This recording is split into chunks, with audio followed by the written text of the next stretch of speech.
All right. Hello, Aries. Good morning for those of you on the West Coast, bright and early, and to everyone else, good afternoon or evenings. Good to see you. Thank you so much for showing up today, and I'm looking forward to taking a look at the next month ahead. Little Apollo waking up here. I'm out of focus, so hopefully there we go. You can see me a little bit better. So my name is Nicholas Ashbaugh. Welcome to your monthly forecast. We're going to take a look at the next 6 to 8 weeks, beginning with channeled messages, moving on to the Celtic Cross, and then looking at all the different aspects of the month, including the expanded forecast. We're going to take a look at health, wealth, love, and destiny. Let me put down this little assistant here and talk a little bit about what's going on today. All right, so as I said, my name is Nicholas Ashbaugh. The times and dates this month are going to vary a bit, FYI, because as many of you know, there's construction going on where I live. I found a place to live for maybe about 6 months, a shorter term sort of move. So I'm going to move there, and then I'll probably be moving again just because I need to get out of this energy so I can focus. So this month, I may not put a full monthly schedule. I may just do it week by week so that there's more flexibility as I move out. So thank you so much. Times could vary a little bit, dates will vary, but I'll try to today put the next 3 dates up, and then I'll put some communication about it. Aries always gets to hear first at the beginning of the month, since you're the first sign that I read for. If you would like to stay in the loop and know what's going on, please hit that subscribe button and like as well, so that you can show a little love and support and other people can discover this video as well. And hit that bell icon for notifications. You can also follow me on social media, where I always use the story feature to keep you posted on, again, what's happening that day. A reminder, whenever you see me on social media, I don't use direct messages and I don't offer private readings. So if anybody does either of those, it's a pretty sure sign that it's an imposter. And also, again, paying attention to the spelling of my name. It should be just like it appears here. No extra punctuation or letters. If you'd like to show some support in real time, you can do that through a super sticker or super chat, or become a channel member, and I'll recognize you at the end of this reading. I had a bonus one yesterday and forgot to do that. I'll join that with the Sunday reading. And that's pretty much all of the secretarial stuff. Again, we're going to focus on channeled messages first. I always bring in some dream interpretation and meditation information that I received just from my spirit guides, and we start off with that, and then we'll get into the cards. So without any further delay, let me pull up my presentation here, and we'll start talking about that. Okay, so last night was kind of interesting. The totem is one that I've talked about before, but it's been a while, and I think it's a really cool totem that doesn't get talked about that much, and it's the earthworm. So earthworms are I think it's kind of like a universal symbol that we've all seen at some point. For those of you that go fishing, you've probably used them for bait. If you've been out in your garden, they're a good sign. You like to see them. They improve the soil. So let's talk a little bit about this small but mighty totem. What I really, really appreciate about the earthworm, and the first thing that I wanted to highlight, is that it has an ability to go places others can't, and it pushes through things that would sort of be surprising. We'll talk about this in a moment, but it can move through several times its body weight.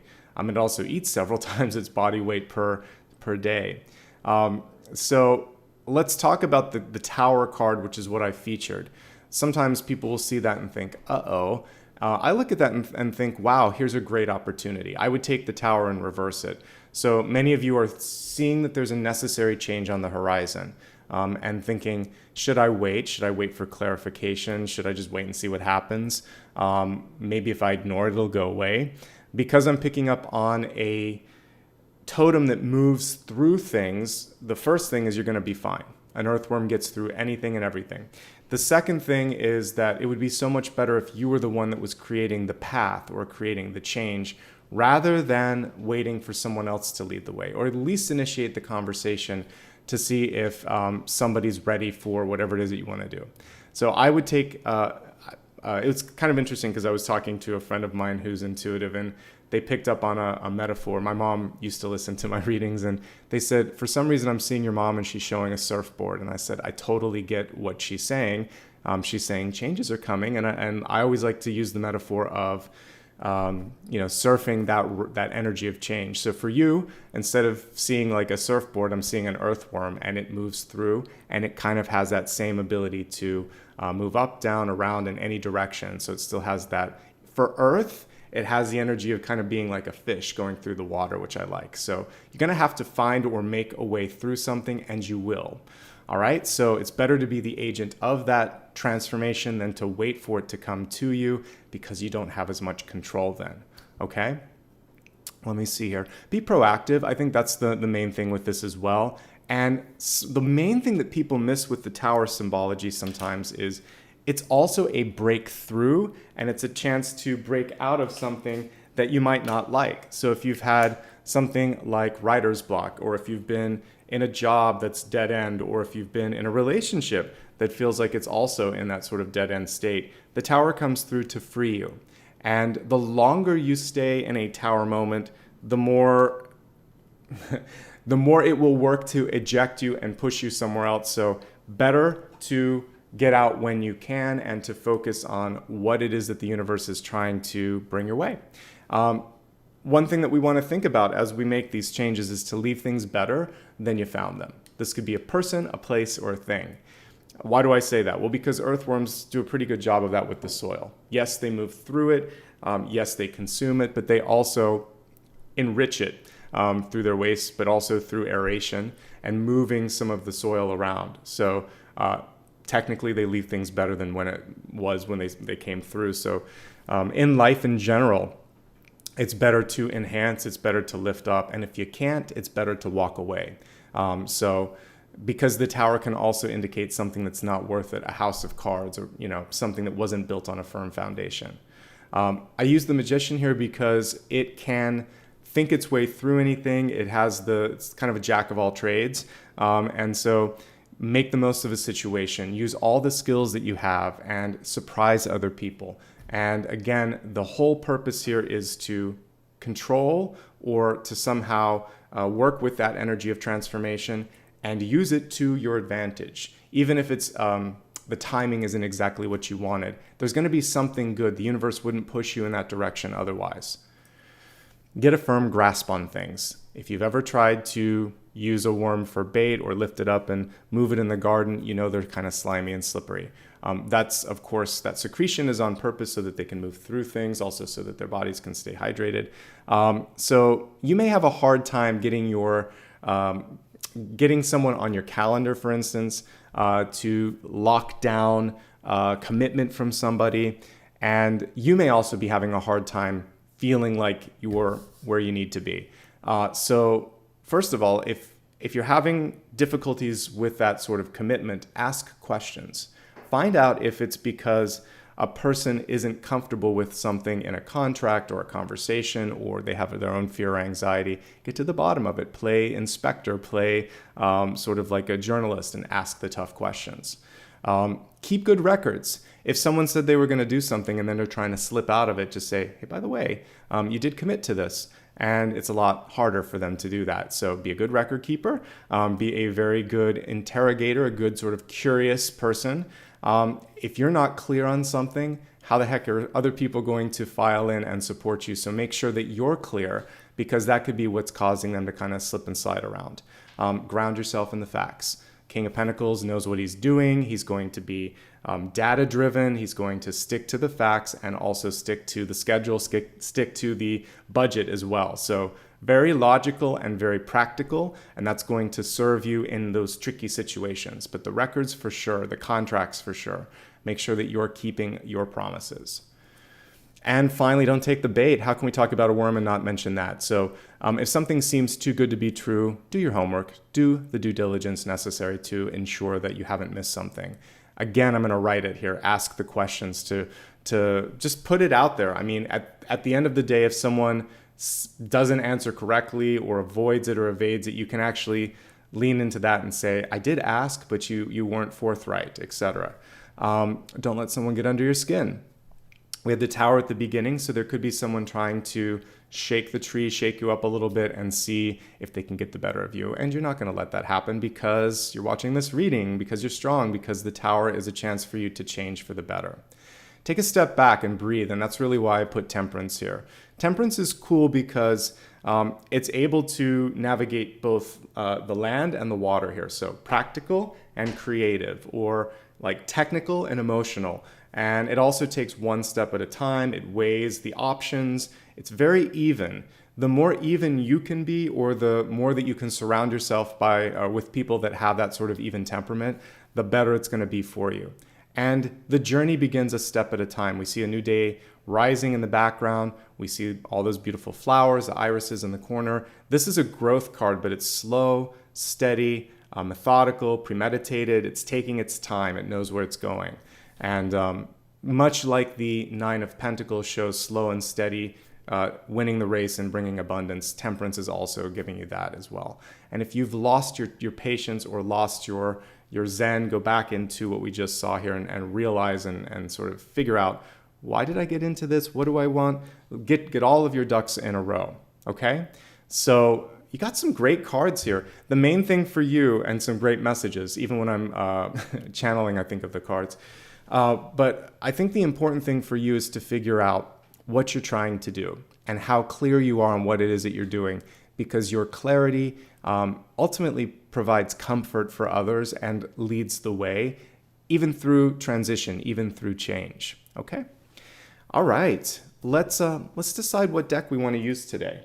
So you can throw out a couple of requests. I'm going to just get these laid out here, and we'll begin.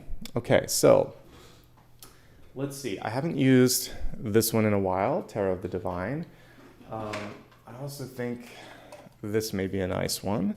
This is the sort of shiny Luna deck. And I'm going to do a little bit of shopping over here in my potential decks and see what else comes through for today. Hopefully everyone's doing great. Let's see.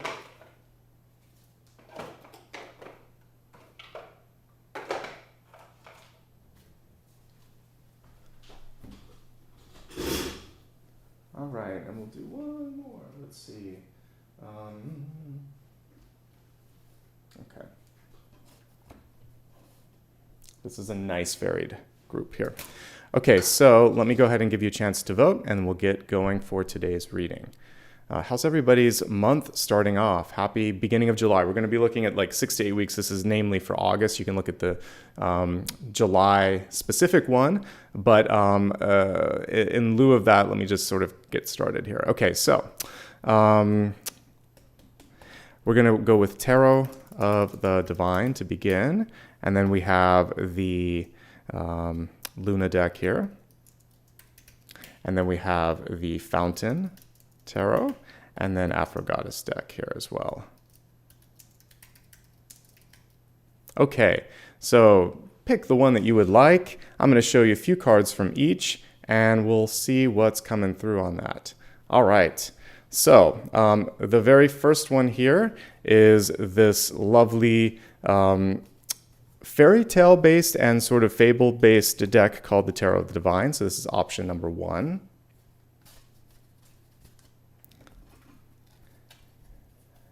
Here is a second sort of option here, which is the lovely Luna deck, which is based on the, what is it? There's another one, Ethereal Visions, but very nice, has this nice foil finish, has just been updated, really, really beautiful. Then we have Fountain Tarot, nice soft imagery on it. Again, I tried to pick very different ones this morning so that you have choices. So this is gorgeous. And then Afro-Goddess deck, which hasn't been used that much recently, but it is gorgeous. And everything looks like a painting in this one.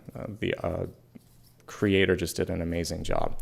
All right, so it looks like the Luna deck is winning. I kind of had a feeling it would, because it tends to. It just is one of the more popular options. So really close tie between these two. So put in those final clicks and those final decisions, and we'll go from there.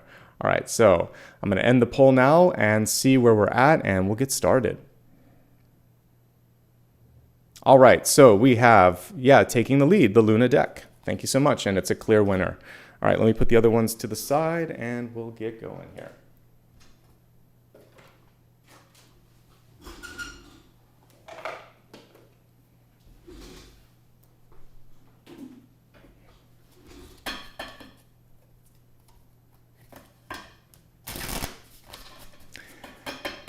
All right, everybody. If you just joined, we're going to be doing the Celtic Cross right now. This is going to be for the next 6 to 8 weeks. You can use this for your sun, rising, moon, Venus, etc., other placements. I will have a special portion later where I look at the sun, rising, and moon in particular.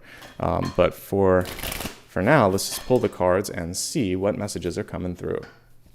So nice to start the month with you guys. Thank you for showing up a little earlier than usual.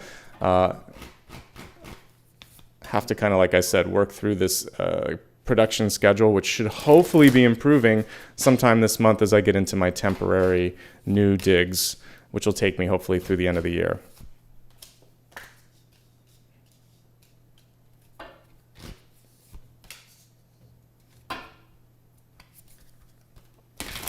Yeah, for those of you saying you like this deck, it is one of my favorites too. It's just a really lovely finish and indie sort of creator as well. Always good to support someone who creates their own stuff and releases it. I supported the Kickstarter for this one. It was nice. All right. There we go. Let's zoom out just a little bit so you can see everything better. There we go.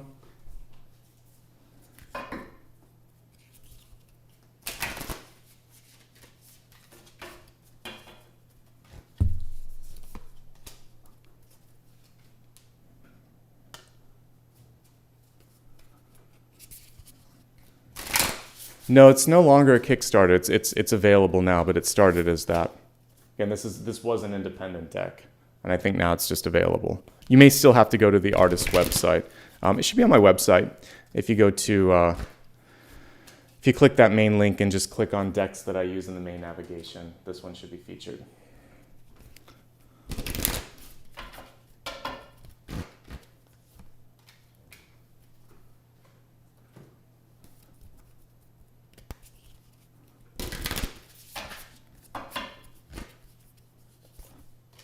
All right. What a lovely card here to have as your destiny card. Let's look at that real quick and then we'll get into the reading. But this kind of sets the tone here. It's not as good as the original. Like, I love 2001. Then there was like 2010. They made this sort of second sequel that was not as good. But one thing that kept coming through, and I believe it's actually in the Arthur C. Clarke book, 2001. It wasn't in the movie. I think it was something, no, maybe it was. It was full of stars. But the line in 2010 was something wonderful is going to happen. And it's kind of like a wonderful way to manifest. I also heard a medium that I follow say that she starts each day with that thought. Today's going to be amazing. I can't wait for something special to happen today.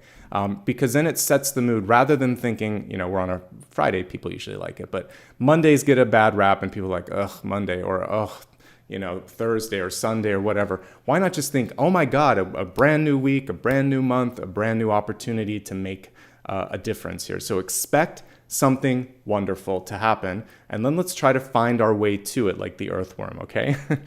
Let's begin with your catalyst card. We have the sun card. It's reversed. A lot of your power and positivity cards are reversed. So it is just about flipping perspective here.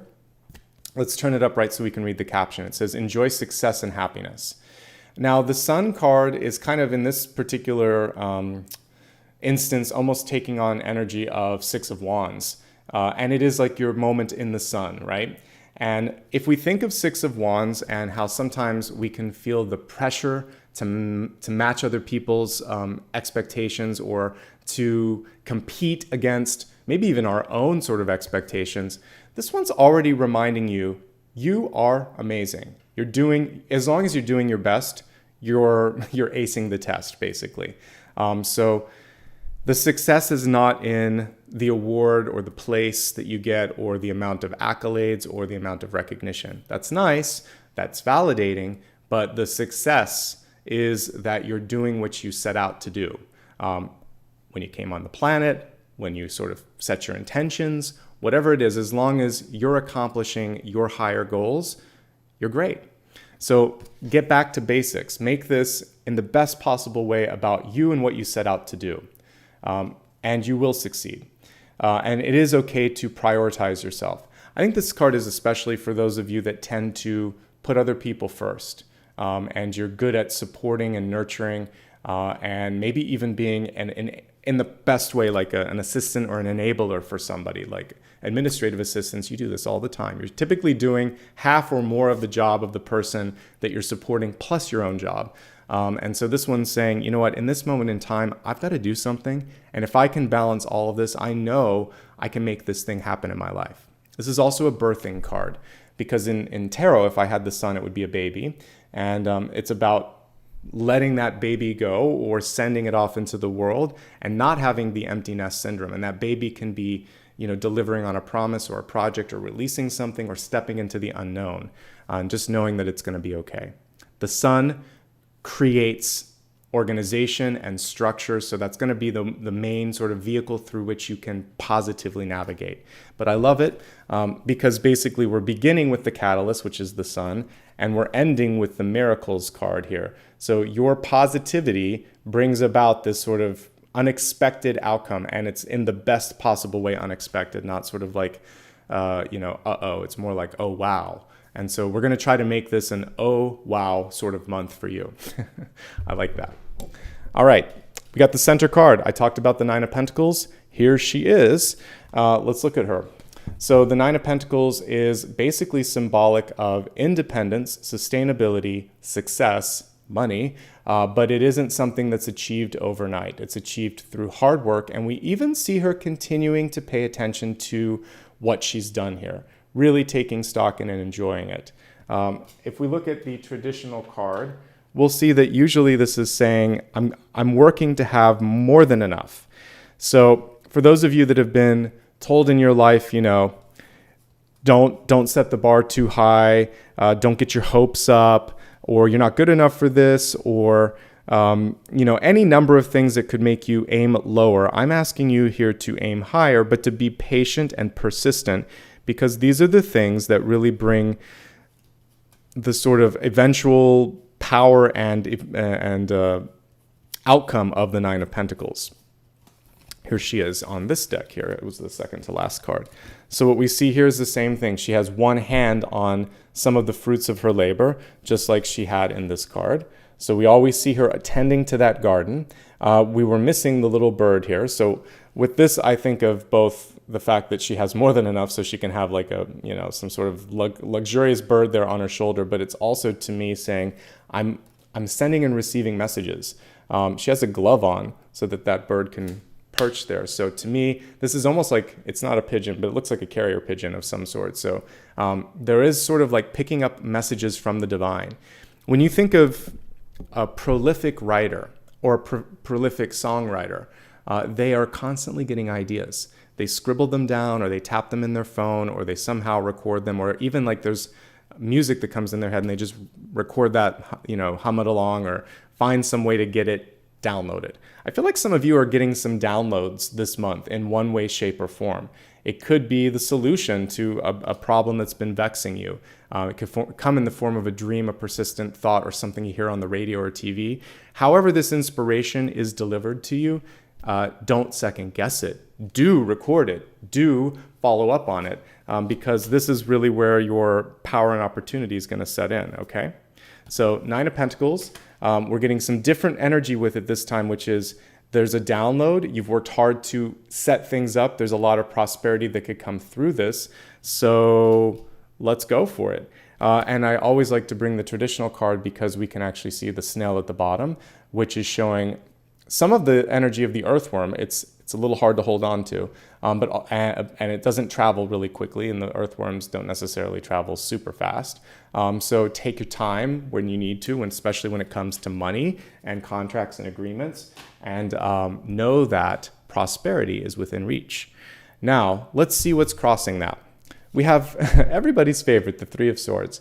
The thing is, with it crossing these cards, and when we look what's around it, it's actually just the realization that enough now, because Three of Swords is touching Judgment reverse, which is saying, I saw this coming, and I'm ready to let go of it. And it's bringing the Four of Cups here in the future, which is like, why did it happen? Why me? But when we look again at what's happening here, we've got two Sun cards. The Sun card is upright. Ultimately, this is going to be an unexpectedly positive move or movement in your life. We have Wheel of Fortune attached to the sun, so you're on a better cycle here. But what's happened for many of you is that there's been a revelation. Someone didn't say or do something the way they said they were going to say or do it, and now you have to sort of like rectify it or figure out, what am I going to do about it? So this Three of Swords is more like this again, or why this, or why me. And really what you should see it as is a punctuation point. It's like full stop, period, done. I'm over that now. Or I'm going to get over this because it's not worth the energy. The Three of Swords, it doesn't matter how much you put into it, your heart isn't happy at the end of the day. And you may be dealing with someone else who's dissatisfied or disengaged. And when that happens, I was talking in, I think it was the bonus collective I did the other day, about, if someone shuts the door in your face, it just, at a certain point, it's like, well, why am I trying to talk to this person? They've closed me out, or the situation's closed down. So when one of those doors close on you, there's always a window, a door, or a portal that you can make. Since we got the earthworm, you can just break through that wall like they're doing with construction here and find a way, okay? It's time. Right now I'm getting a timing energy where it's saying, within this month, this next month or two, if something's making you unhappy, or if someone in your life is disengaged, it's now time to move beyond that limiting energy. As we look into your deep past, we have the Seven of Wands. With the Seven of Wands, I can see some really good energy, and I can see some things you need to work on. So Seven of Wands, in its upright position, is amazing because it's the card of defense. It's the card of being able to multitask. You can often do way more than is expected of you. And in that situation, people will give you more sometimes because they're like, wow, look at what's going on here. But there comes a point of diminishing returns, and I think you may be at that right now, where there is only so much you should be expected to do in a certain situation. You do have the power to delegate, and this is a pushing back card. You can really see it here. I love that we're seeing it from the opposite perspective, because normally we see the person head on, pushing at people. Here we see him saying, I'm done with that, and he's ready to move on. So I believe that it's time for you to delegate, to also think to yourself, how much and how often do I want to invest in said endeavor? Because it does feel like this exhaustion and this emotion is making it easier to understand this decision, which we're going to talk about next. So Judgment, it's clear. You know it. And you also see, and on an intuitive level, know that this isn't the end. This is really your chance to thrive. It's a beginning. But what you have to do, and it's the tricky part, is accept. This is over. This phase is over, and something is beginning. And we often have a hard time grieving, accepting, or moving through the release. We drag our heels sometimes, right? And maybe it's because you didn't get to decide. Maybe it's because it was decided for you. Maybe it's because you didn't have enough time to explore everything, right? We always want a little bit more time to do the research or make up our minds, but sometimes you have to do your best in that moment, and then you navigate from that. You're flexible. I didn't even put that in the channeled messages, but hello, that's one of the best things with a snake or a worm or anything that has the ability to glide like that, an eel.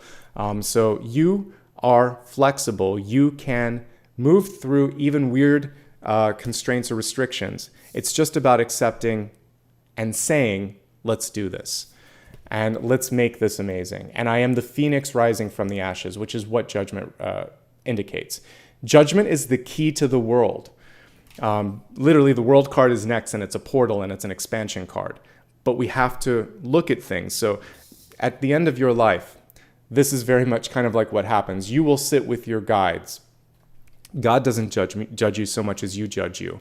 You are connected through the divine, to the divine, and through your own eyes, you look at your life and you decide, how'd I do? And your guides present some objective information as well. It's not like you're sort of being judged. You're looking at yourself and deciding, how did I do? What do I want to change in the next life? So why not do that this life? Have a mini life review and think, where do I stand?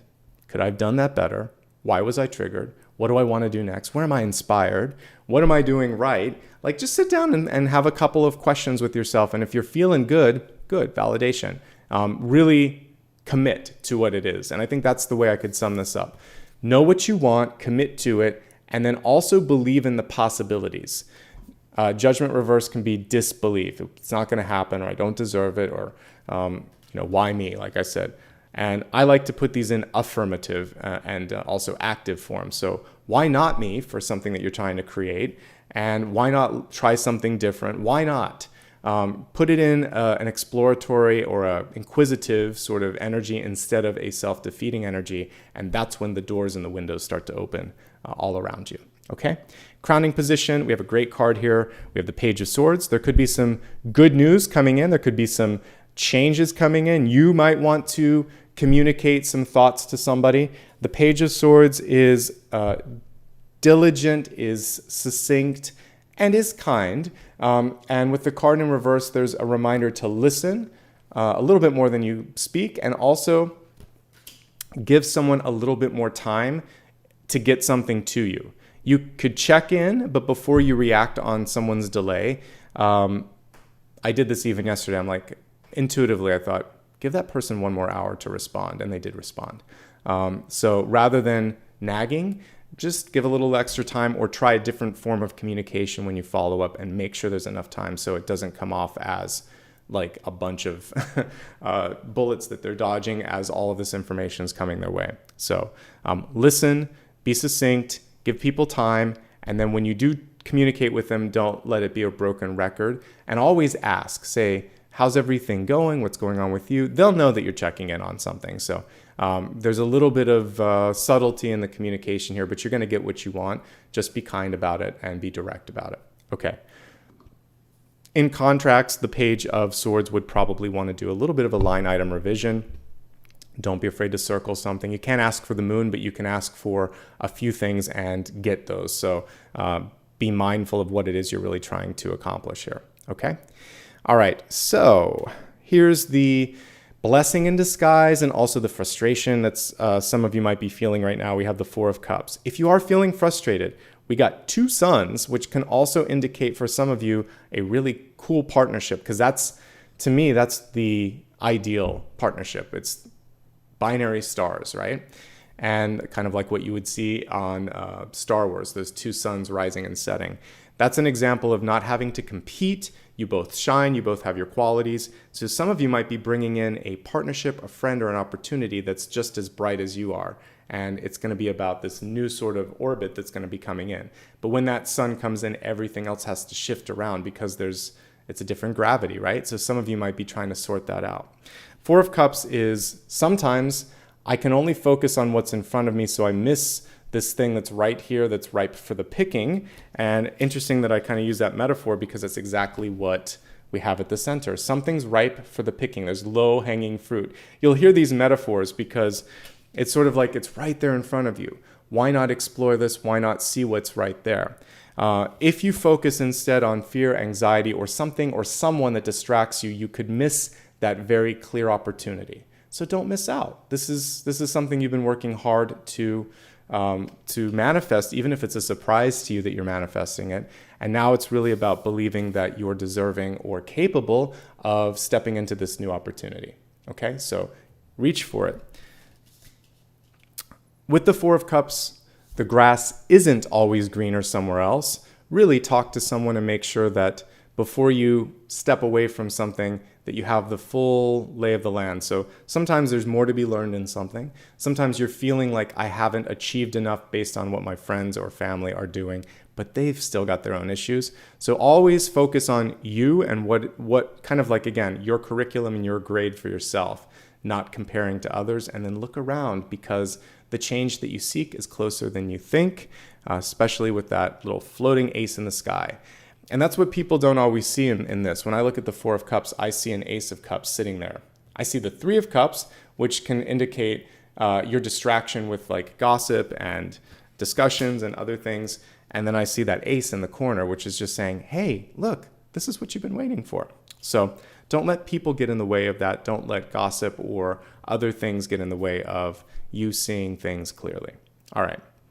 If you've been looking to to really sort of like find your emotional stability this month. The King of Cups is coming through upright, representing you, saying, hey, other people are seeing that. They're seeing someone that they love, that they like, because this is basically representing you. So your creativity is shining. Your ability to convey emotions is really strong.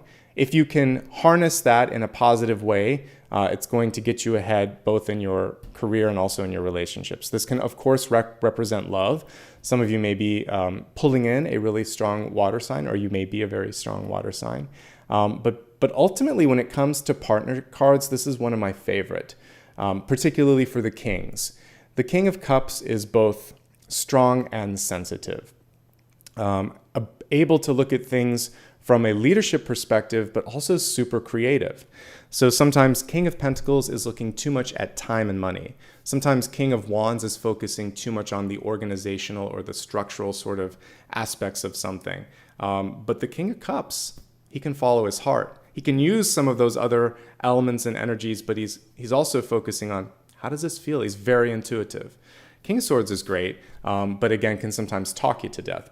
So what I like about the King of Cups is, on a heart level, that they basically know what they want. So know, feel, and trust here. Let this be where you're kind of like filtering things this month. And if it doesn't feel right, or if it's pulling you down, or you just think no, then don't do it. Trust that. Trust your heart, okay?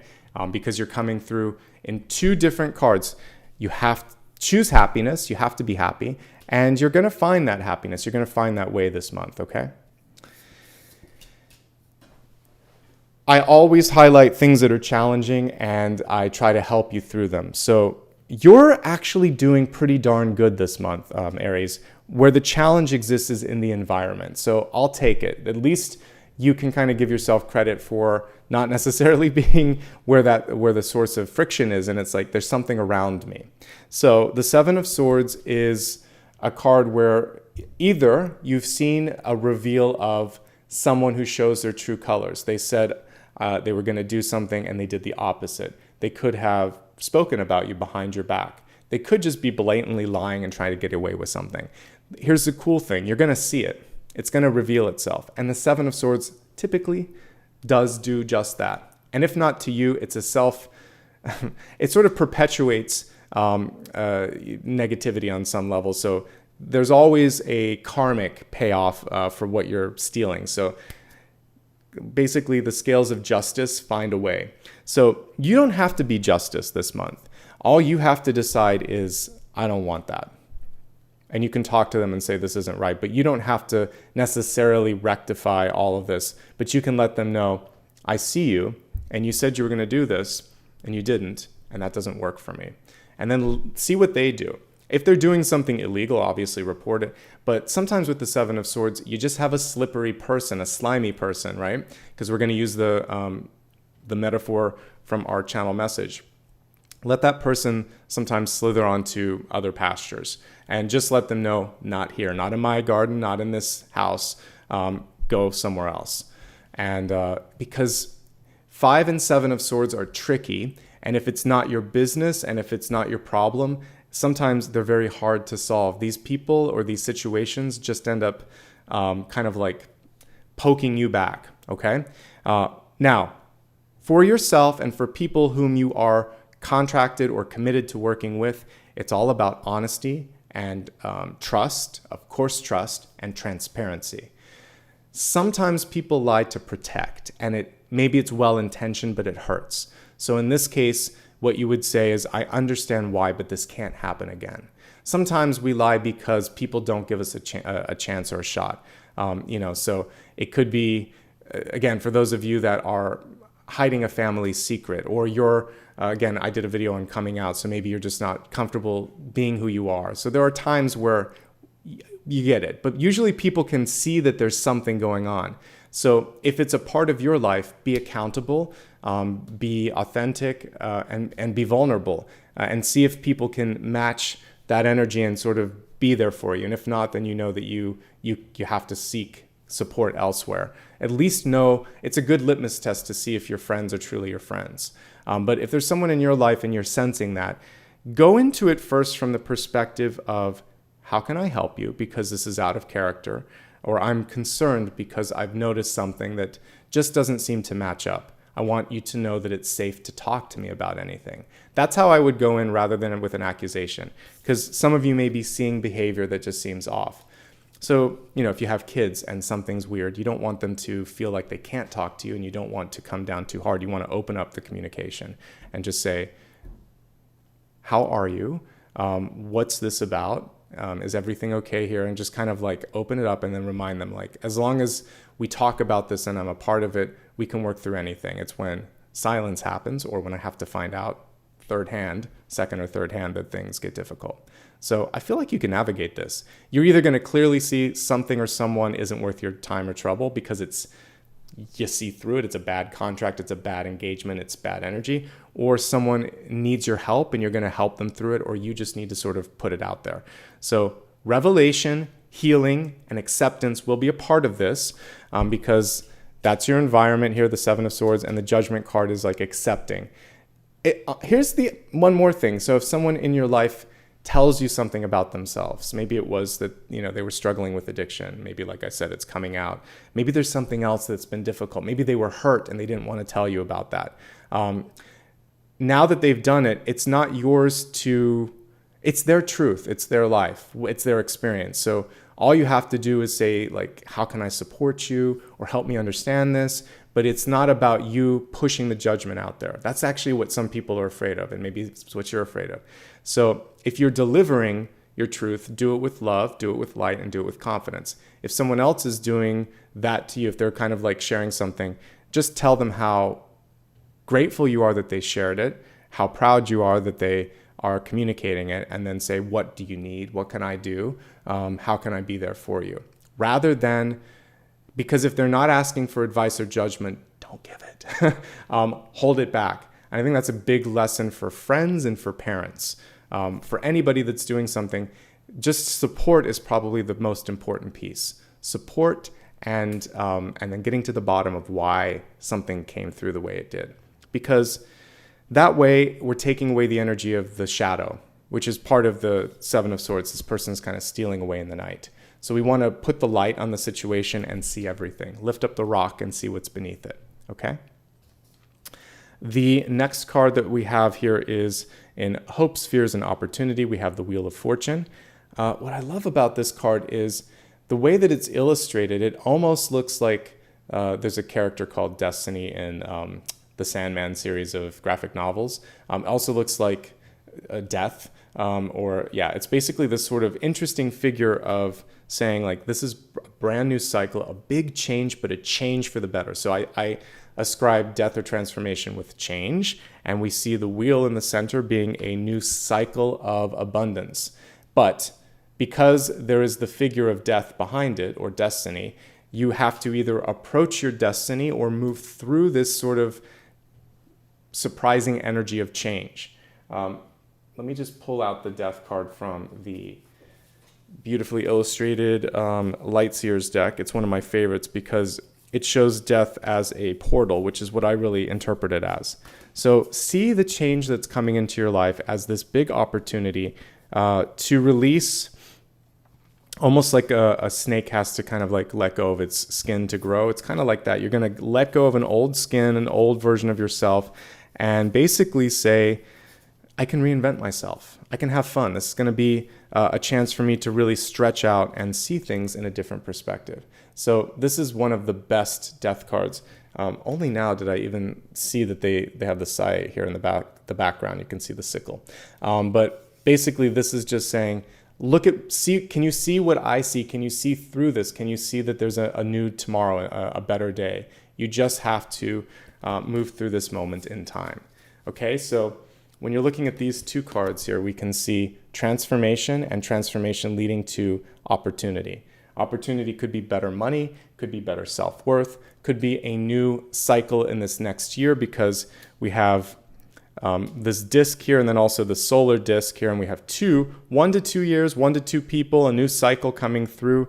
All you had to move through was some sort of a disappointment or a revelation, and possibly this ejects you from a situation that isn't suiting your highest good. And what that brings is abundance an abundance that could be, again, maybe a 2-year cycle for you.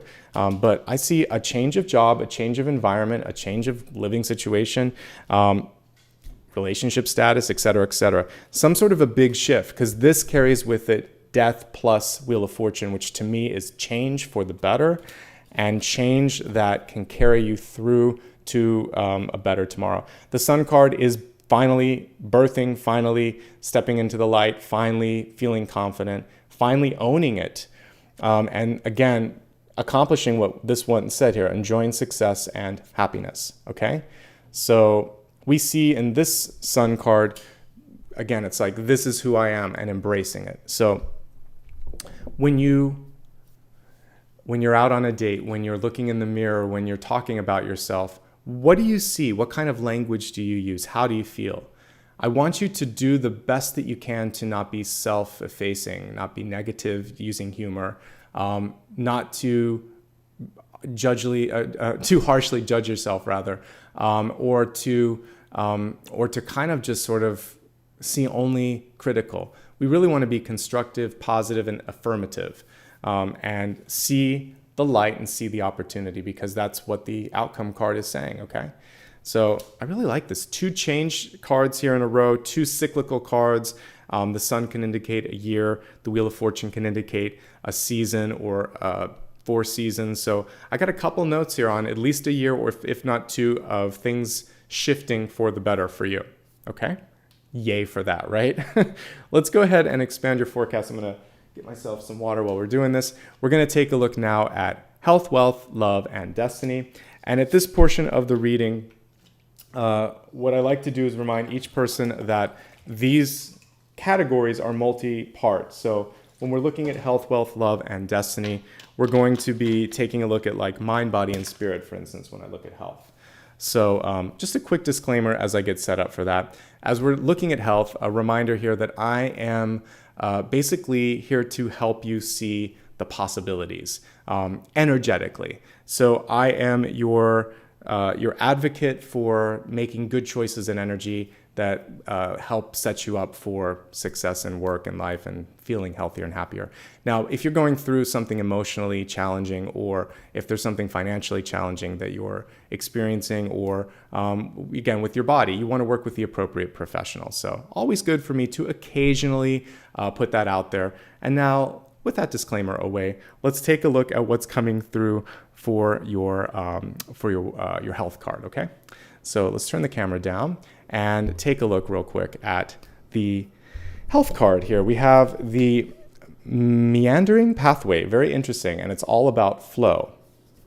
So for many of you, there is a shift that's going on that you could be distracted. Mentally distracted is actually what I'm getting with this, because I think of meandering and I think of someone talking or someone kind of getting lost or trying to figure things out.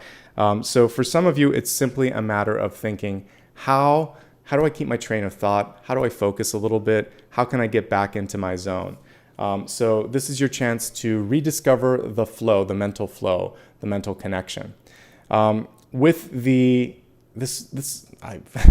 They more than borrowed on this one. So anybody that watched Lord of the Rings, the movie series, this looks like the Return of the King. I think it was it might have been Two Towers of the Return of the King. I can't remember. It's been a while. But it's when Gandalf the Grey becomes Gandalf the White. And he's now the White Wizard where it used to be Saruman. So that metamorphosis is happening, but I don't think everyone knows it or you know it just yet, because in the movie, that's what happens. He becomes what the other person should have been. So he rises up and changes his energy and shifts the other person out of power, because he is basically ascends to that sort of stature or that level that the other wizard should have been at. So if you are in the situation where there's low morale or other people are not doing the right thing, you're going to lead by example. And in several instances, in the latter 2 films, he would just kind of like, even before when he was Gandalf the Grey, he would take his staff and there would be light. But it gets exaggerated in the sort of scenes in the latter 2 films because he becomes this brighter wizard. So this is your chance to show people what you always had and to get out of a negative situation by being positive. So don't meet negativity at negativity, outshine it and move on. And it's a lesson even I struggle with sometimes because your emotions get triggered when sometimes they throw a low blow, sometimes they cut you off, sometimes they're enjoying getting a rise out of you. So what you want to do is starve the shadow and feed it light instead. You don't want to feed it more darkness or it just becomes a bigger shadow. When you shine the light on it, you see the source and you can move on. So that's what you're going to do. This is very much an emotional and psychological card, and it's about finding the light within. And this is very much like a hermit as well, and allowing the light to flow through you. The other person is trying to get you off track. The meandering piece is they want to take your focus away. They want you to miss that floating ace that's in the Four of Cups and distract you. So you're not going to be distracted because you're watching this reading today. And that's the power of kind of knowing what's coming through and how to deal with it. Let's specifically look at the cards for additional energy around health. Again, with my disclaimer that I already applied, I'm looking at kind of like metaphysics, not necessarily the physical body. What I do see with the Three of Swords is you know what you don't want, you know what you don't like. So disconnect from that, fix that, because if you stay in a situation that you know better than to stay in, it tends to just sort of like, again, bring out some of that shadowy energy that we were talking about overcoming here. So you know what you want, you know what you don't want. Use that as a navigation, as a GPS to make the best choices in your life. Three of Swords also shows what happens if we are sad or depressed or anxious for a long amount of time. It can create physical sort of symptoms. So you might have increased blood pressure. It can cause hypertension. You might have like a faster beating heart, which makes it work harder than it needs to. So there's a reason that the unhappiness in the Three of Swords is actually illustrated with the heart. Be kind to your heart and to your life by getting rid of some of these things that have brought in that sort of energy of, we want to open the heart. So ways that you can do that: use the energy of the King of Cups, dance, art, speaking, therapy, anything that you want to do to channel it. He's here to help you channel it in a productive or a creative way. So whatever works for you, that's definitely coming through. Be honest with yourself and with others. If there's something that you need help with, you have to see it for what it is before you can get the help that you need. Someone else in your life may be struggling with the same sort of accountability and acceptance. So you have to be ready, and you have to believe, and you have to see and kind of own up to what it is. And same thing with someone else. Otherwise, what happens is it's kind of like you're spinning your wheels and just sort of like wondering, how can I get out of this? So that will help you be a little bit more proactive and behind the steering wheel. Let's see what else here. Even if it's unexpected, maybe especially if it's unexpected, change could be amazing for you. So change is coming through in the Wheel of Fortune, surprisingly, and is saying, I have an opportunity for you. And as I say that, I have like chills in my crown chakra. So there's something that you think for some reason, like, how or why am I going to be able to do this? But it's because it's unusual. It's because it's left of center that it's going to be good for you. So trust your heart, heal your heart, take that leap of faith. And this is a moment for you to shine. So don't second guess it. Again, especially for those of you that have done a great job of helping others, with their challenges and helping them shine. This is it. Don't ignore something going on in your body as well. Okay. I think that's pretty much it. If you're focusing on something to improve, again, you want to work with your doctor on this. But the Seven of Wands typically shows strength building. So maybe because of, if you're doing a lot of desk work like I do here, or if you've been working off-site, and that just means less walking around. This is usually about building muscles, and so work with your doctor and with your trainer or whomever to kind of decide what parts of your body are atrophying, because this is about pushing yourself a little bit physically, where it makes sense, if it makes sense. But that card is showing like working out, basically. More than cardiovascular, it's more about like muscles and strength.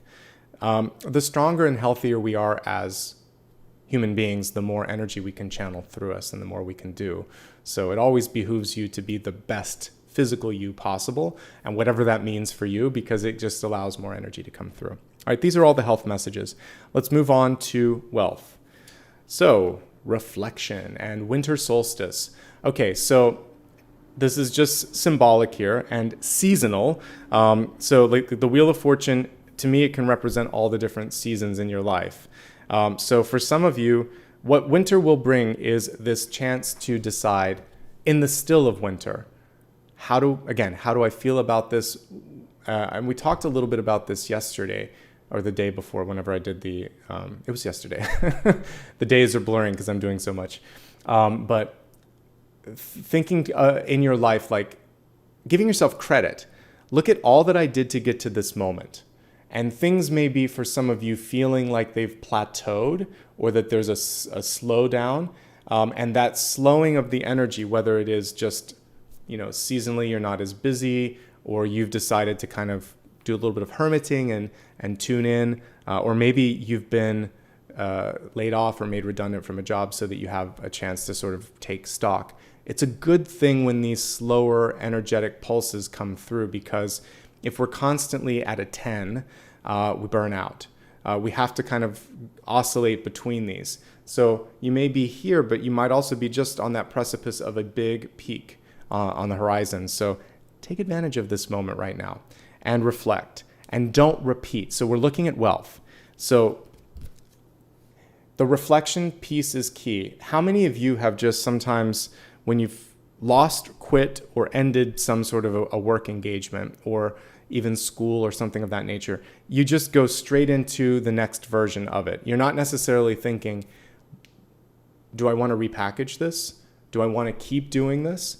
You just kind of like repeat. It's rinse and repeat. And so when a job ends, it's a chance to think, do I still even want to be on this path? Do I want to be in this place? So give yourself a chance to go way out of your head space and think, what if I were to move here into this industry, into this country, into this city? What if I were to really shake things up? Do I want that? Or am I still interested in upward or, whatever it is you're trying to do? Think about it. I spent the first 15 years kind of hopping from the same job to the same job to the same job, to the point at the end where I had like the same title for too long.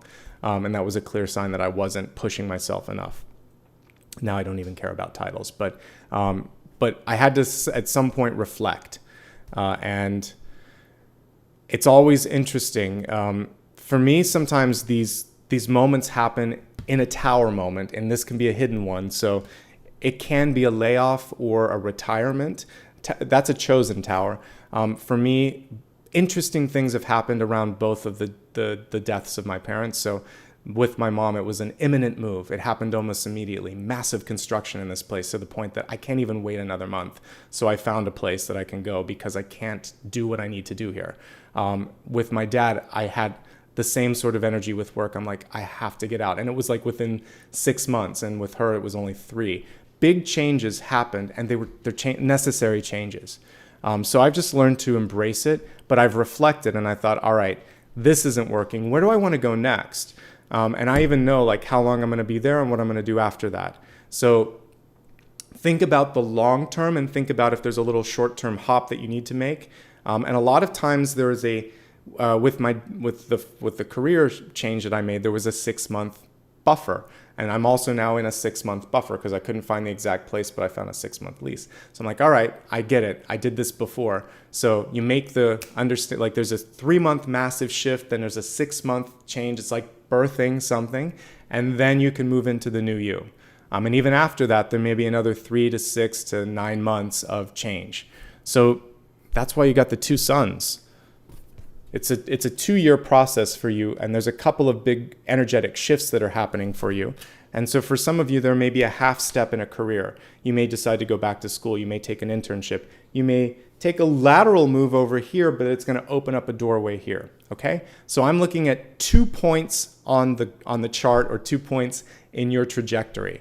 So don't try to shoot it all in one shot, basically. You're going to have to do 2 different hops and skips to get there. And that's the message. Let's see if there's any other messages with respect to what you need to be doing with your money or your time.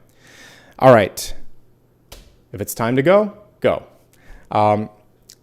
You can really ask, you could write your own sort of description.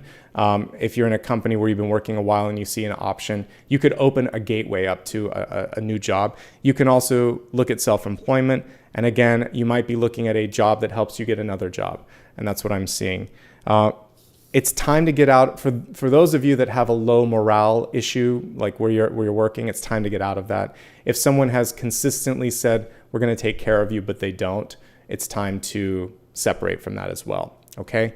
I see brighter days ahead. I see a challenge that needs to be navigated in the short term. And I see a need to be more expressive creatively with the new opportunity in front of you.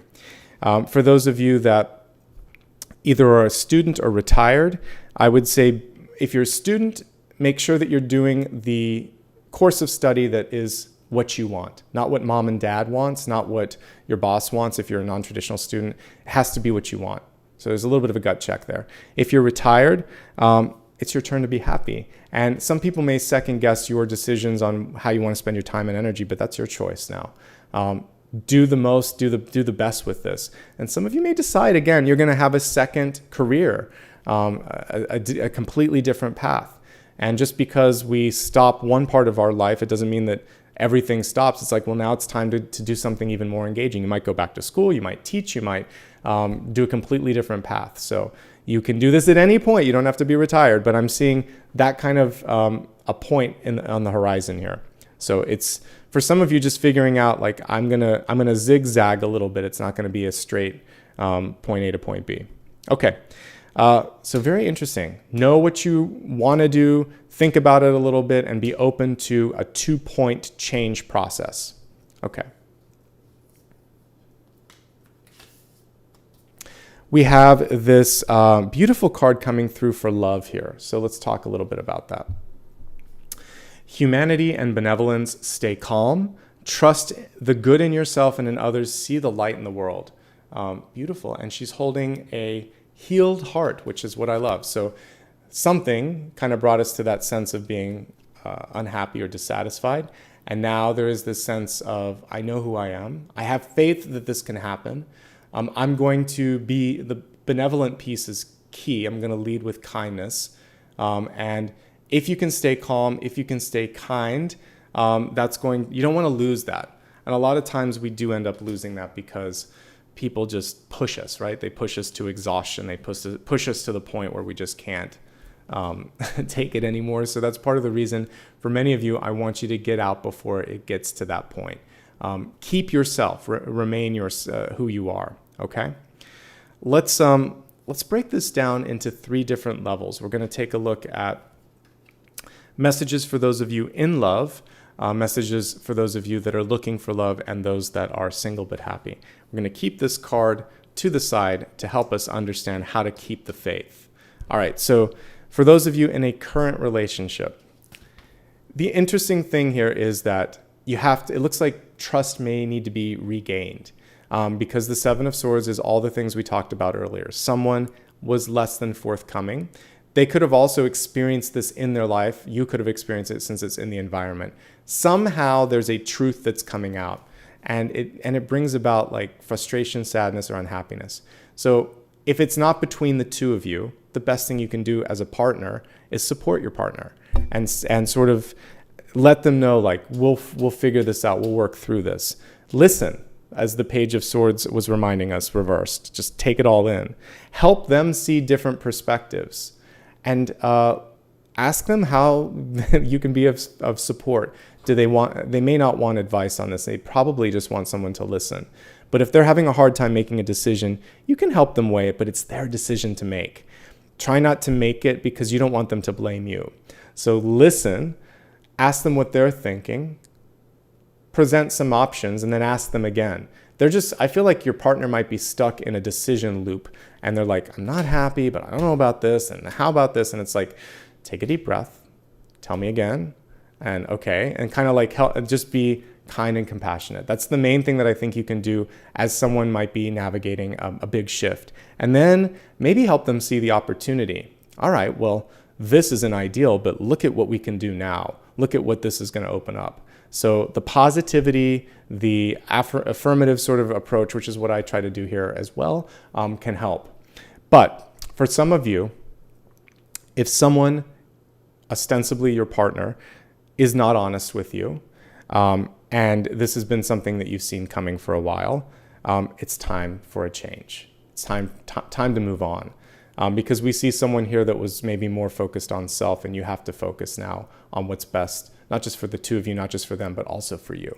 So it's okay. You're going to be A-okay if you decide to move in a different trajectory, to break up, etc. But for those of you where that's not the problem, again, it's just about navigating change and supporting change. But if someone isn't honest, to me, that's actually kind of like a deal breaker at the end of the day. If they are dishonest, and they still refuse to kind of like come through, you can't build a relationship on lies. You have to eventually talk about it and then decide, like, what was it about? Was it fear? Was it protection?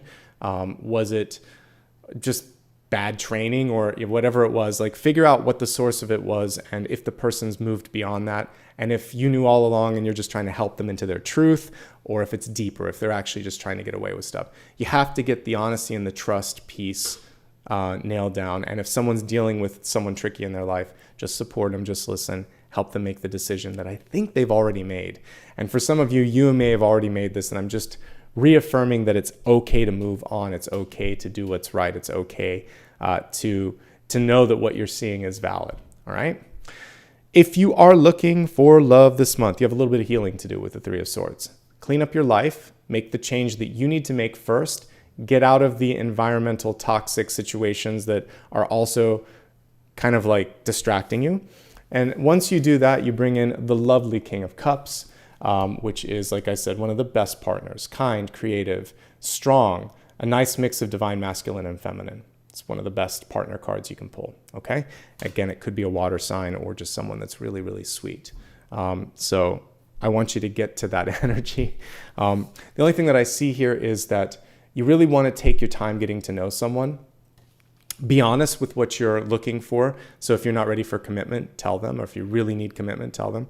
And then also find out if there's any attachments. Like if they've broken up, is it finalized? Or are they still kind of like sliding out of that previous relationship? Because I see a little bit of remnants around you or around them. So go very slowly into new relationships, get to know somebody, and then wait until you've got the full picture before going head first. And if you are single and happy, I think it's an excellent time to be single and happy. I think the primary opportunity for you is to improve your financial situation, to get out of potentially a job that's not ideal, or some other activity that's not ideal, and focus instead on doing something that's fulfilling, and that because it's fulfilling, you're actually bringing in this new abundance in your life. I think that for everybody this month, there's something that you've been dragging your feet on, and it's time to take care of that. Ultimately, we have two really excellent cards for finances and growth, Nine of Pentacles and Wheel of Fortune.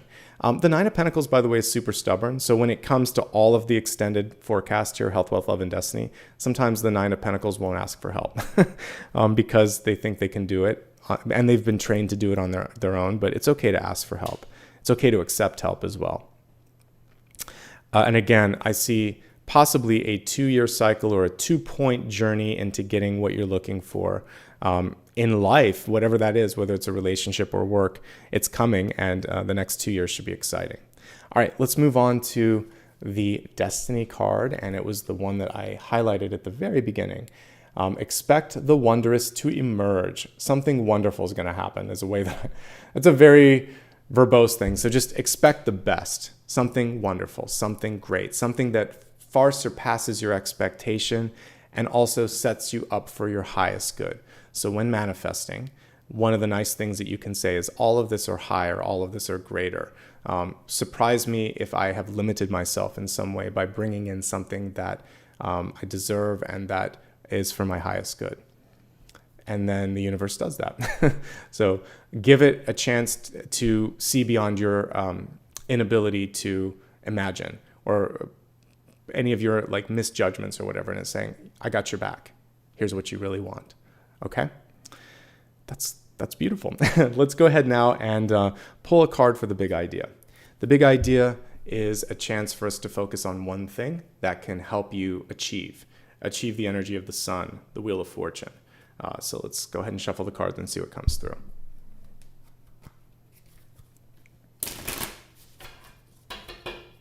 How's everybody doing today, by the way? I hope you're doing well.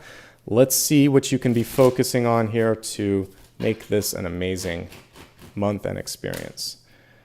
All right, we have the Empress card. This is about accountability. This is about taking control. This is also one of the best cards for nurturing and developing. She's like the Earth Mother. She's the Divine Feminine. So you have not only permission but encouragement to do something that is self-enriching. So it could be going to school, it could be reading, it could be an activity or a partnership where you feel like this is me, this allows me to feel like I'm doing something important, I'm giving back. There's also, for some of you, it could be maternal instincts. You're ready to start a family. You want to do something with or for children. You want to somehow make this a better planet for the next generation. Matriarchal, patriarchal sort of energy that's coming through. But it's all about control and creativity and the sort of like internal nurturing. So do something where you feel like I'm in control, or I'm making a difference, or my voice matters. Or I'm hands-on, but I'm also sort of like, I'm not having to take all of the orders from someone. I'm shaping this. I'm the potter. I'm not the pot. I'm not the clay that's being sort of molded. So find your power and do something with it. That's ultimately what you're being set up for. Okay? Nice kind of match to all the solar energy, which is divine masculine. So now we have some divine feminine saying, take your time, know that you can do this, and let it go. By the way, the Empress and the Sun are mother and child energy as well. So for some of you, there could be healing between parents and children. We'll just leave it at that. But divine feminine, and then again, child energy. Okay. So if you just joined, let me just recap where we're at. We've looked at the channeled messages, the Celtic Cross, the big idea. We're going to be moving on to blessings and blocks, and then the viewer's and reader's choice next. And then we'll look at the sun, rising, and moon after that. All right, so for the next portion, we're going to take a look at the blessings and the blocks. Just like it sounds, blessings and blocks give us an opportunity to really focus on something great that's coming into our life and something that we want to be mindful of, something that we want to maybe transmute a little bit, okay? So let's go ahead and take a look here.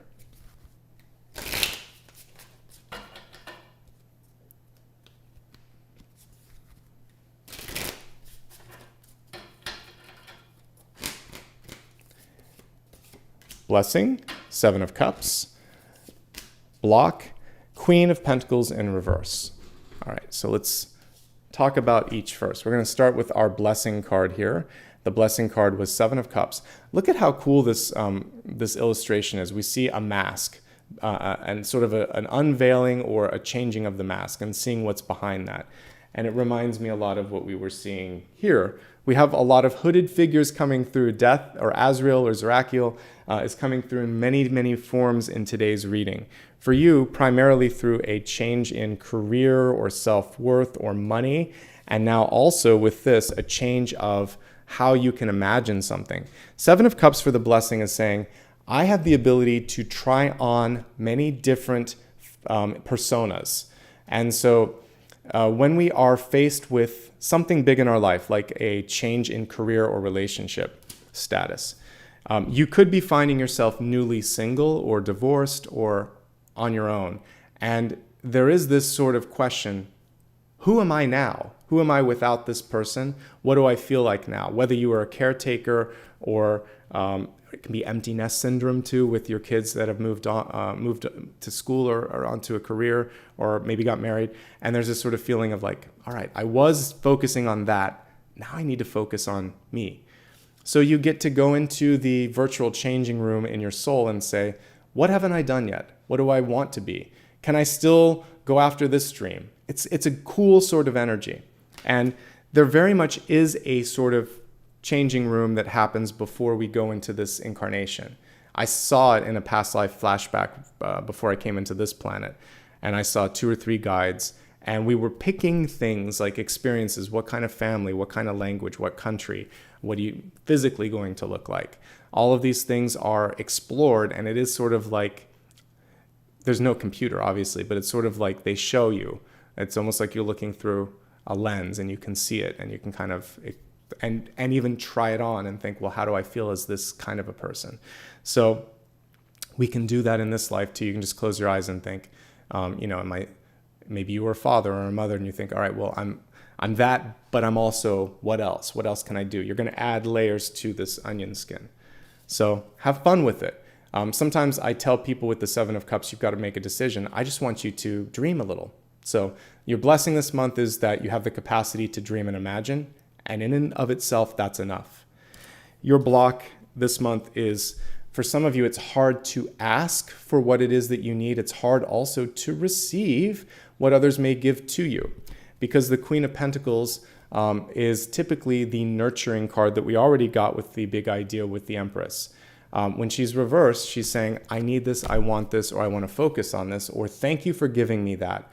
So you may have a hard time simply saying thank you. You may have a hard time accepting a gift. You may have a hard time asking for what's necessary. Don't. With any of these, work on that. It's okay to accept something, especially if the universe is trying to give you an upgrade. It's okay to get more abundance. You can do more with it. You can give more back to the world if you're focused more on philanthropy. And it's vital to ask for what's necessary, or to put up limits on how much you're willing to give, because this can also be people around you that want to take and take and take. So if you can do all of that, I think it's going to help you focus on the other stuff, which is, what can I do now with this new energy, this newfound energy, because I'm not focusing so much on you and you and you, right? Okay, let's take a look now at the viewers and readers' choice. Let me grab my keyboard and let's see what's calling to all of us here. All right, so let you see what I see on the table. We'll set the poll up as well.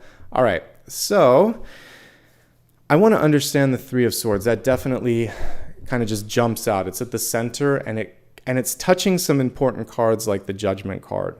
All right, so accepting and understanding.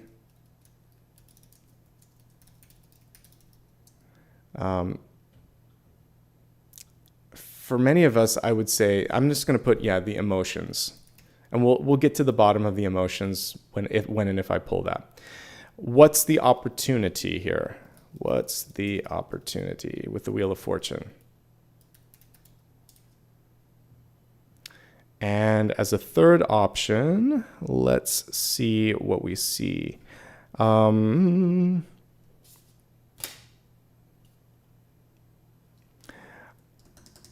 What's the opportunity would also show like what's next, but let me see here.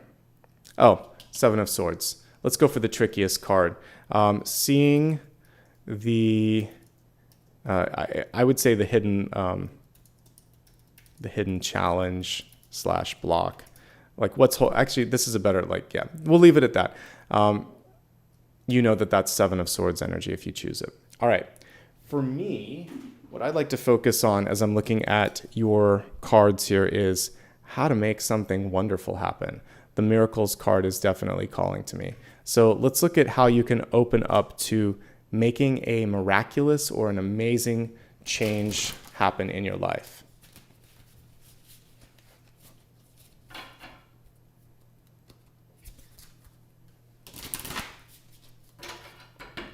By the way, welcome to the new channel members. Thank you to everybody that's given super stickers and super chat.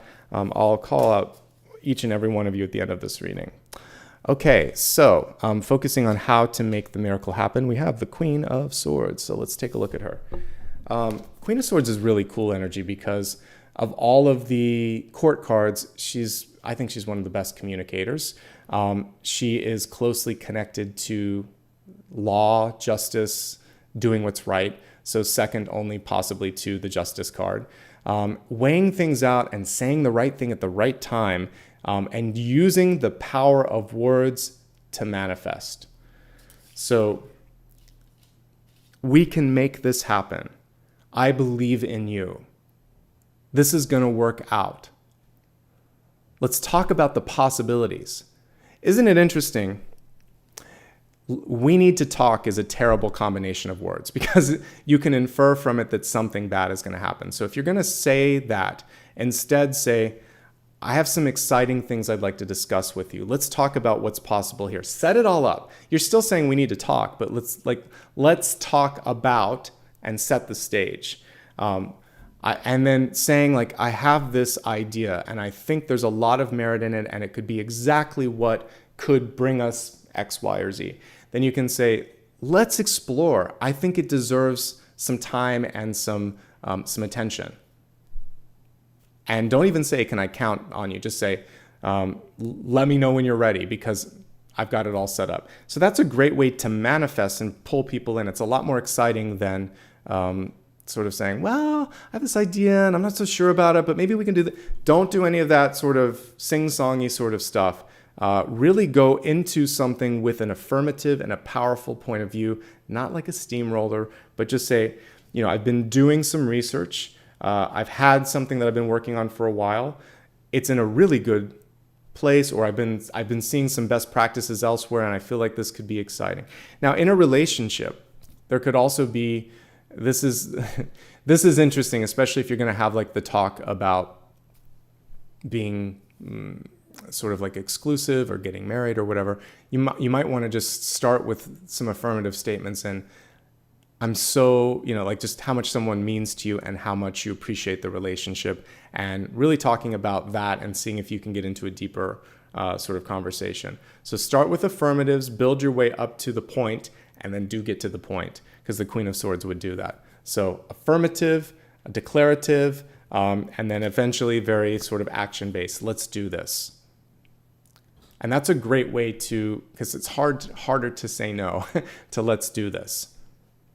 So that's my advice on that. All right, let's take a look and see what you chose for me. What's the opportunity? All right, so the opportunity, let's take a look at what you can really do with this Wheel of Fortune, right? What is opening up to you? And even as I look at this, it's going to tell us why some of you are moving through the necessary change in your life, because this card carries with it transformation and opportunity.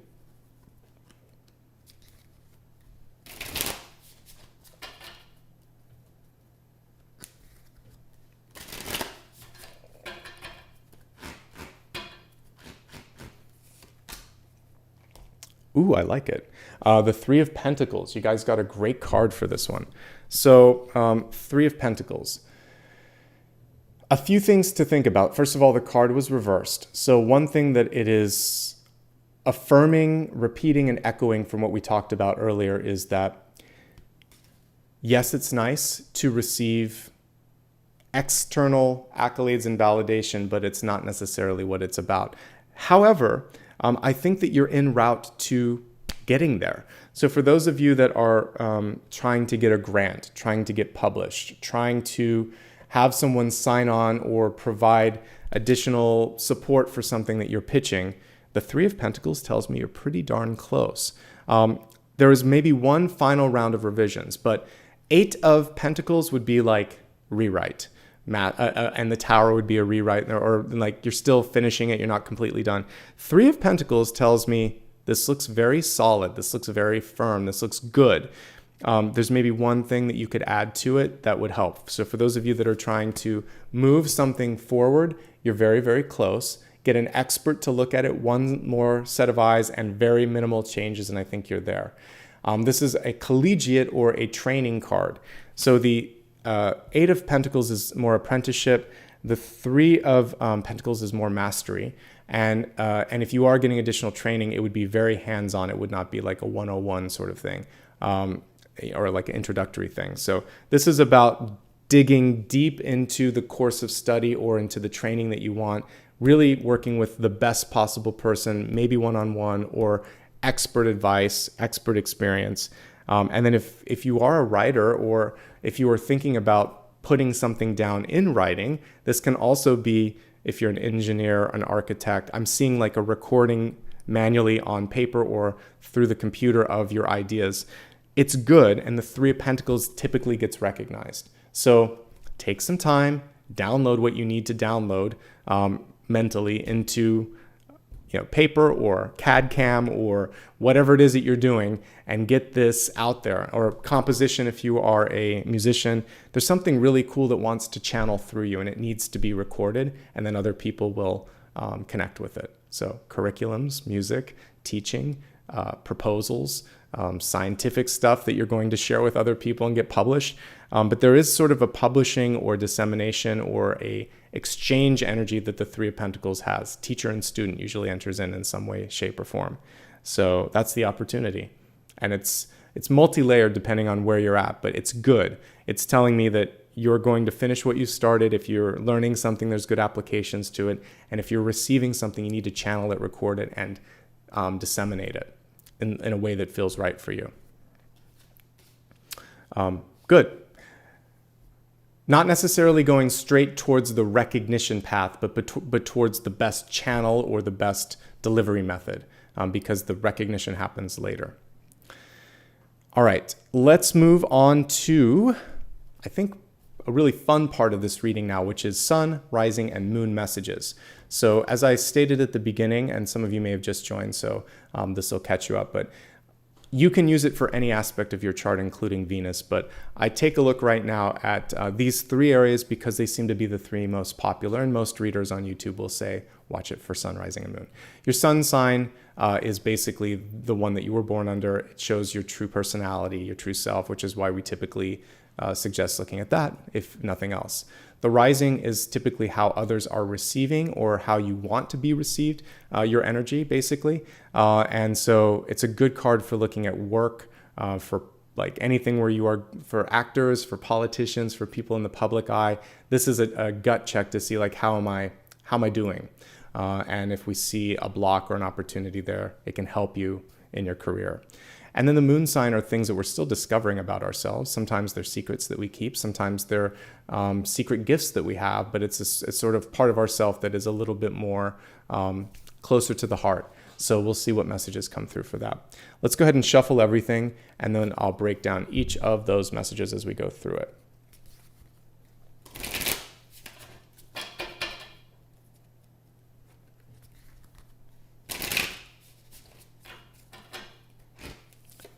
Sun, big changes for sun. Rising, big opportunities for rising. And moon, a lot of movement. All right, let's break each of these down. Sun sign.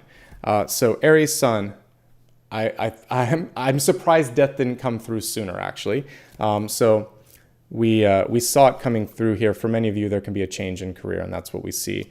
But death reversed is experiencing stagnation or experiencing frustration so that it can be the trigger to allow you to move into something new.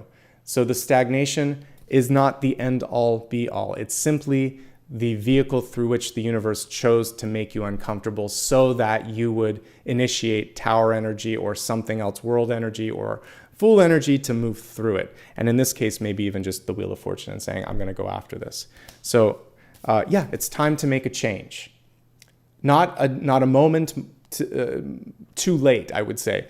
Don't delay anymore. So this is the month, this is the time, this is the period that you should be doing this in. And it's the sooner you can do it, the more you can avoid having to go through like tower energy. And again, looking at the death card that I highlighted from the lovely illustration here in the Lightseer's deck, death is a portal. So sometimes it looks to us to be sort of scary, but this is actually much closer, and actually the one on the Wheel of Fortune. So when I experience a visitation from Azrael, it looks just like this. There's no face. If you want to see like a really accurate depiction, it's like the Arthur C. Scott or something? I always forget his name, but there was a TV version of not Scrooge, but the Christmas Carol. And it looks a lot like that. So it's hooded, and there is a sort of high frequency, very positive high frequency that accompanies it, but almost an audible one that I heard. And they got that right because I heard it in that made-for-TV movie. And I thought, wow, that's kind of spot on. It's cool when you see something in media where it kind of connects with that. Listen. The fact that we're talking about frequencies and what's being shown to you or what's coming through. By the way, fun fact, I didn't even put it in the channel messages, but earthworms have good hearing or vibrations. They pick up on that. Part of the reason they go to the surface when it rains is because the rain sounds like it might be a predator and they're trying to get away from it. So anyway, that's part of it. They get confused by the sound of the raindrops on the ground. It's not necessarily because they're going to drown. So if you feel like it's time to get out, if you feel like you're just suffocating in a situation, it's time. And this is a transformative card, and it's saying on the other side, you're going to feel better, you're going to do better, it's going to be better. And we were just looking at with the, was it Blessings and Blocks? The Seven of Cups. This is really what you want to be thinking about is what can I do next? So this is done, what next? And if you kind of have that what if, what next, how about this sort of exploratory energy, then it's going to be a lot of fun for you.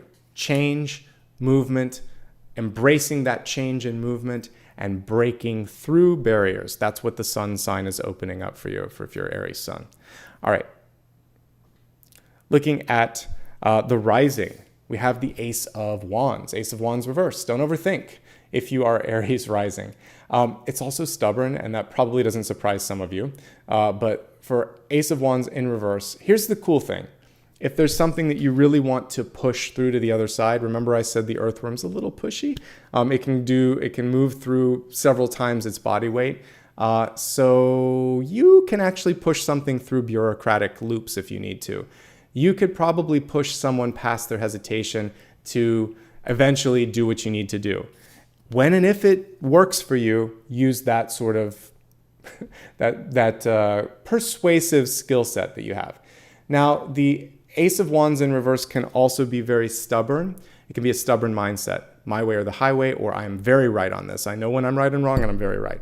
So I like the confidence. And if you are right and you need to get something done, then lean into that. If someone's giving you a critique or giving you a suggestion, do them and yourself the credit of exploring it to see if there's any validity to it, because it could be, something that you would regret not exploring or being open to. And those are the main messages here. I love that we see what looks like a fresh start here. We can see like a cutting, and there's all this growth on it. So one thing that I would say is if you have an idea, if you have something that you're trying to birth or to bring into the world, remember it's important to feed that dream. These things don't happen on their own. We have to sort of be there to nurture them and to provide for them. Okay. Let's move on to the next piece, which is going to be moon. So the moon, again, could be something you're exploring. It could be a hidden strength. It actually looks like it is a hidden strength here this month. Things are coming to the surface. Eight of Wands tells me a lot of you are very busy. It almost looks to me like a knight, even though it's the Eight of Wands. So a typical Eight of Wands would be all of these things sort of in the air. Sometimes they're wands, sometimes they're like rocket ships. Sometimes you see people trying to dodge things because there's so much going on. So with this, don't lose yourself. Don't lose connection to who you are. Delegate again if you need to. The other thing that I see here with her is that she is owning and setting the tone for this. So rather than being lost in the mix, rather than following, she is taking the mantle of a knight in the Eight of Wands. I think it's important just to look at the traditional Eight of Wands here. So some of you might be learning about yourselves that you're good at setting things into motion, setting things into action. And there could be a question after that happens, so now what? And the so now what that I see for you is a potential leadership opportunity. You have to decide for yourself if it's what you want. So the traditional card's a little, sort of dull or boring here. You would just see the wands in the air, kind of like rocket ships taking flight. There are some different decks like the Wildwood deck where you actually see this sort of setting for people to join you. I believe that the Little Prince deck will actually show community there. There is a community. So people are kind of waiting for you. They're waiting for you to bring the information to them. They're waiting for you to show up. They'll be happy and receiving of that energy when you do. And so I think what's coming through for you is a chance to raise your hand, to speak up, to charge forward, to be in charge. Very much a leadership energy. And people aren't suspecting it because the moon comes as a surprise. So you could show leadership qualities that surprise you and maybe others, and go for it if you want to. Otherwise, I just see a lot happening, and there's a reminder here to be happy and to not get lost in the shuffle. Okay? So let's see where we're at. I feel like we're making really great progress despite getting up early, or maybe because of that, definitely in the intuitive flow here this morning. So we're going to move on next to the meditation and the sound bath. There's two things here after this, though. Like after that, I'm going to pull a final card. So usually I say this at the beginning, but if you have a question that I didn't answer just yet, give me a moment and go ahead and write that down. And as we meditate and get ready for all of this, you can actually get an answer to that in just a moment. Before we do that, a reminder, please subscribe. My dates and times are going to be different this month. I mean, it probably will be the same days, but I may have to shift the time based on forthcoming move. So it's a good time to subscribe and opt into notifications, and to definitely follow me on social media. And again, remember, I don't use direct messages and I don't offer private readings, and you can show support if you'd like to. Back into the meditation. I'm going to use my new sound bowl here for, or singing bowl for this, so that it's nice. It has a deep resonance. You don't need to vote on it. I'm going to just choose that for you today. So while we're getting ready for that, let's imagine we have so much solar energy today. We got double suns, right? So let's really focus on the energy of the sun. Let's imagine that it's been a long night and you are sitting at the beach and you're waiting for the sun to rise on the horizon. As you sit on the beach, you can see a really thin halo of light that's starting to just kind of reveal itself. So then the canopy of night is starting to fade. The stars are starting to kind of like get absorbed into a brighter sky, but the sun hasn't yet revealed itself. As you are here right between the energy of night and day, you start to hear the birds awaken. You listen to the sound of the ocean as it crashes on the shore. With each crash of the water, you feel like more and more of the energy of the old is getting broken down, removed, and you're starting to feel the energy of the new day coming towards you because the ocean is coming towards you. On the undercurrent, as it goes back into the ocean, it's taking away fears, anxieties, the energy of yesterday, leaving your shoulders feeling lighter and brighter, and leaving your energy starting to sort of feel like it can wake up too. So in a very dramatic way, you see a single point of light on the horizon as the sun begins its ascent into the sky. And as that single point of light emerges, a ray connects that very small corner of the sun to your heart chakra. And in that moment, the energy and the connection is so direct and so intense that you have to go and you catch your breath because it's so exhilarating. And as the sun starts to now reveal a quarter of itself, more and more rays of light hit your body. Now they're starting to hit each and every energy point from your crown all the way to the base of your spine. And then all the other smaller points that we have on our hands, and even just the individual pores, you can see infinite points that are going from the sun and then touching your body. It's almost as if you're getting the biggest and the most amazing Reiki treatment that you've ever received. And it just feels like this wave of light and love and energy has worked its way through your body, leaving you to shine like the sun. So we got two suns in today's reading. You're the other solar energy. Imagining that you could see your body, but you can also see the sort of spiritual self rise up. And you see it coming from you're birthing this higher version of yourself from the solar plexus. And for a moment, it kind of comes out of your body and it turns around. I want you to see yourself the way God in the universe does, the way that your higher self does. See the true energetic version of you.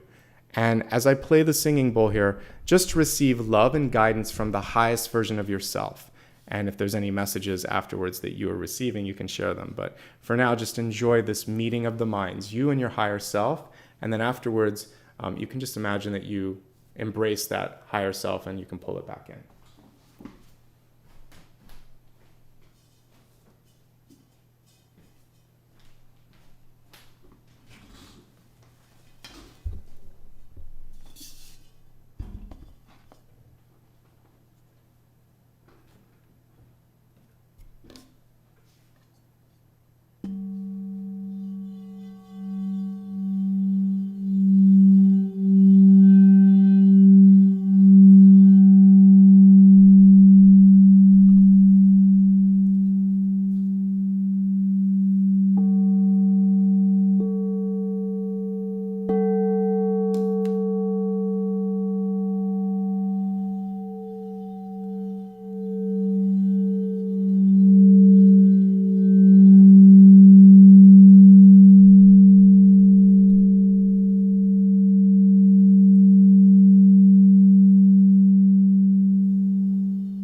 if you haven't already done so.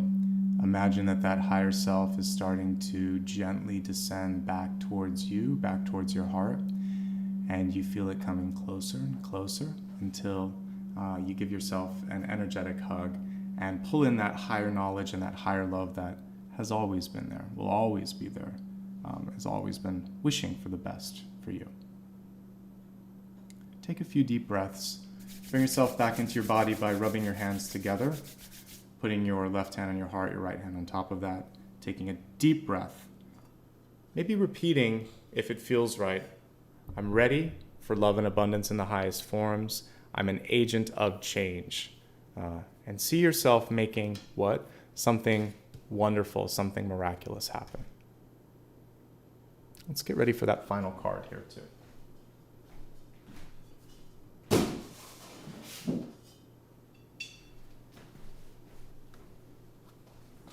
So focus on whatever final question you may have for me that I didn't have a chance to look at already. And let's see what the universe has to say as we look at it.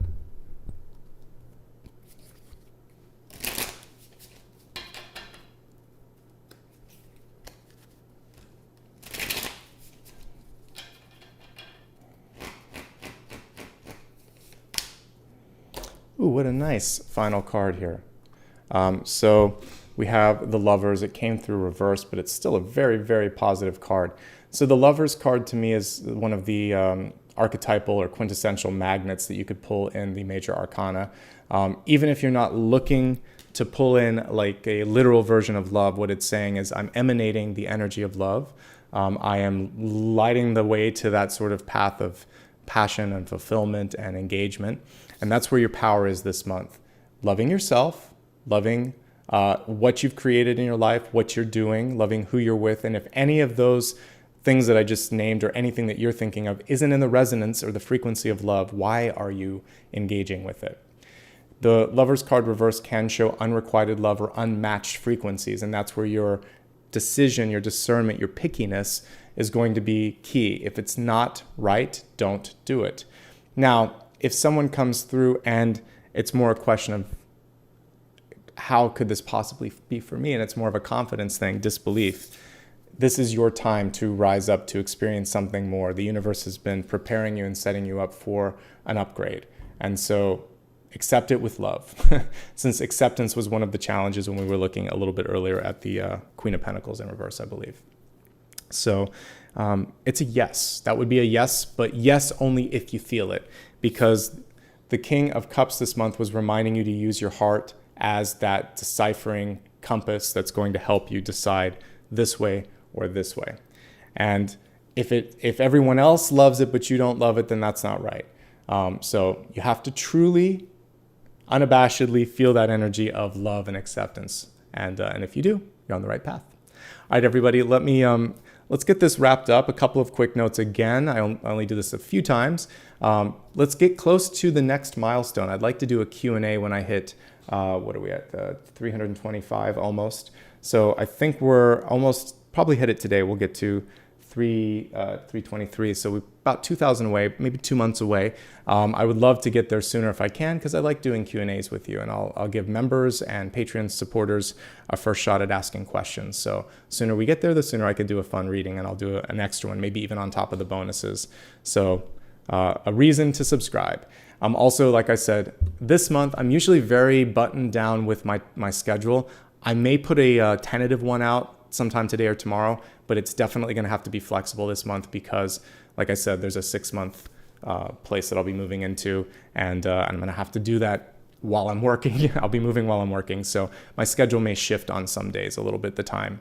Join me on social media, and also I just want to say thank you. We're going to take a look real quick at all the folks that have given back. I like to repeat this frequently, but I don't do private readings and I don't use direct messages. So again, if you receive something that looks suspect, let me know, and then also block and report it. All right, let's go ahead, not the final card. Let's move to thanks. So I always like to end with thank yous. I like to say first, thanks to all the folks that have been watching me since the beginning, not just 2015, but I did some videos back in 2013, 2014. So thank you for being with me for a long time. I do appreciate it. And for those of you that have chosen to give back in the past, or if you're a member now or were a member, thank you. I'm going to observe and recognize some folks that have given back today. So let's begin with brand new members from today or yesterday. And then we'll go to the latest contributions. All right, so give me 1 second to set this up. All right, so for the most recent members, I saw we had a few join today. Shannery, I think is the name. Shannery, I can't pronounce the last name, but thank you so much rejoining after a year of membership. So welcome, and you should get a new badge for doing that. Tony D, welcome, brand new membership. Let's see, Josephine Ruiz, thank you very much for rejoining. And I can't pronounce the other name because it's in characters, so I'll just say thank you so much to whomever just joined. Anthony McCauley, Adele Brisky, let's see, Rachel Wilson Coda, and that's everyone from today or from yesterday. So thanks to all those folks. I do appreciate it. All right, taking a look now at those who gave back in the way of a super sticker or a super chat today. We have a short list, so we'll be able to get through this. Maria Doswell, thank you so much for kicking things off this morning. I appreciate that. Aphrodite Goddess 369, thank you. Sohir Jamani, Ambitaba 108, thank you. And Emma Sharp, I appreciate all of you. I hope you enjoyed today. I really felt a beautiful connection and a really great message. Yes, there's change, but it's change for the better. And there may be a multi-part sort of or multifaceted change where there's two different points on the graph. And I think it's going to be interesting to see how that breaks down for all of you. All right, everybody. I hope you enjoyed today's reading. I will be back again on Sunday as well as Monday, Thursday, and Friday. Times may vary a bit, so keep an eye on the community tab on social media and, of course, just on my main page where you can always set the reminders. All right. I'm going to wake up Sleeping Beauty here behind me and take a walk with Apollo. And in the meantime, lots of love and light to all of you. I'll see you on Sunday. Bye-bye. Thank you.